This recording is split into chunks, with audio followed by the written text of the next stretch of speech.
Atenção, está no ar a Rádio Libertadora. I have a dream. Assim sendo, declaro vaga a presidência da República. Começa agora o Hoje na História de Ópera Mundi. Hoje na História, 22 de março de 1903. Estados Unidos instalam base militar em Guantánamo, em Cuba. Em 22 de março de 1903, os Estados Unidos instalaram uma base militar em Guantánamo, Cuba. As relações entre Cuba e os Estados Unidos já eram conflituosas ainda antes das lutas pela independência. Planos de aquisição da ilha foram manifestados por Washington em várias ocasiões.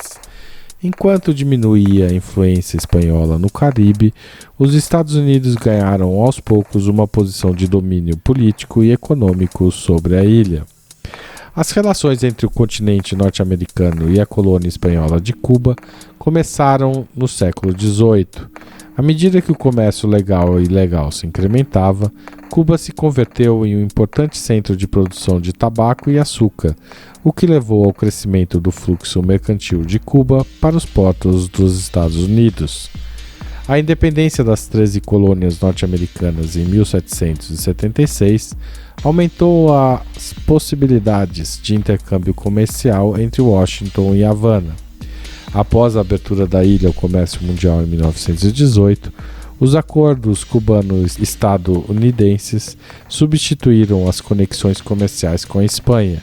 Em 1820, Thomas Jefferson afirmou que Cuba era, abre aspas, o acréscimo mais interessante que se podia fazer ao nosso sistema de estados. Ele disse ao secretário de guerra, John Calhoun, que este devia, na primeira oportunidade, tomar Cuba. Quincy Adams, secretário de Estado, comparou Cuba com uma maçã que, ao separar-se da Espanha, gravitaria em direção aos Estados Unidos. Em 1854, uma proposta secreta conhecida como o Manifesto de Ostend foi realizada pelos diplomatas de Washington para adquirir Cuba da Espanha por 130 milhões. Já em 1877, os Estados Unidos abarcavam 82% das exportações de Cuba, podendo com isso controlar preços e produção diretamente. Cada vez mais cidadãos estadunidenses passaram a residir na ilha e alguns bairros à beira-mar tinham mais características de cidades norte-americanas do que de cidades espanholas. Entre 1878 e 1898, investidores norte-americanos aproveitaram as condições econômicas cubanas, deterioradas devido à Guerra dos 10 Anos, e compraram propriedades a preços muito baixos. O secretário de Estado James Blaine escreveu em 1881 sobre Cuba, abre aspas, a rica ilha-chave de entrada do Golfo do México e via para estender nosso comércio pelo hemisfério ocidental, é, ainda que em mãos de Espanha, uma parte do sistema comercial americano. Se deixar de ser espanhola, Cuba deve necessariamente tornar-se americana, fecha aspas. Em 1897, o presidente William McKinley ofereceu comprar Cuba por 300 milhões. A oferta foi rechaçada e a estranha explosão que afundou o encouraçado USS Maine no porto de Havana provocaria a Guerra Hispano-Americana. Em 10 de dezembro de 1898, Espanha e Estados Unidos firmaram o Tratado de Paris, ocasião em que o país europeu abriu mão de todos os seus direitos sobre Cuba. O tratado, do qual a Espanha pediu que os cubanos não participassem, poria fim ao Império Espanhol na América e marcaria o princípio da expansão e do domínio político dos Estados Unidos na região. O controle militar sobre a ilha durou até 1902, quando finalmente foi concedida independência formal a Cuba.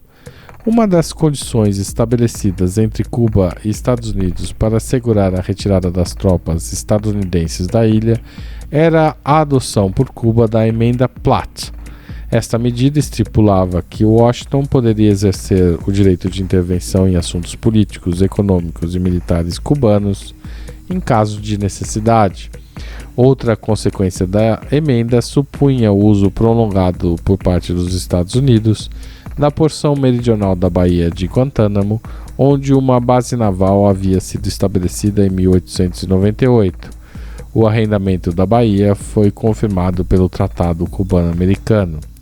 Apesar da passagem de Cuba a uma república independente, os Estados Unidos assumiram o controle militar após uma rebelião dirigida por José Miguel Gomes.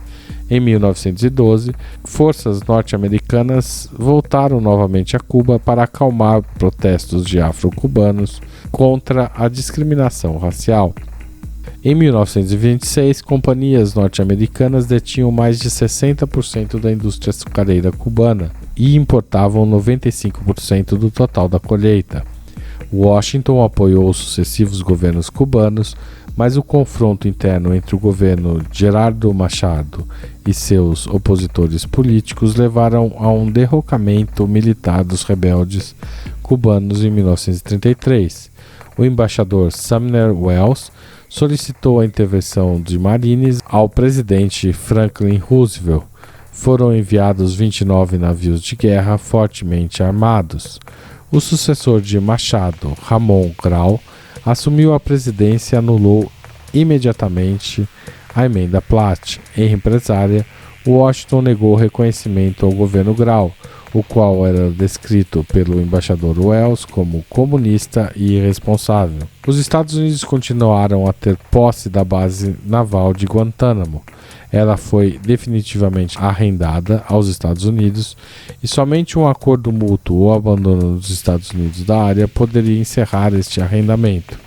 Anualmente, os Estados Unidos pagam por este arrendamento, mas o atual governo de Havana, do Partido Comunista, não aceita este pagamento. A presença do país em Guantánamo permanece contra a vontade do governo cubano, que considera esta ocupação ilegal e uma violação de sua soberania. Hoje na História. Texto original de Max Altman, locução de Haroldo Cerávulo Cereza, gravação e edição de Laila Manoeli. Você já fez uma assinatura solidária de Opera Mundi? Com 60 centavos por dia, você ajuda a manter a imprensa independente e combativa.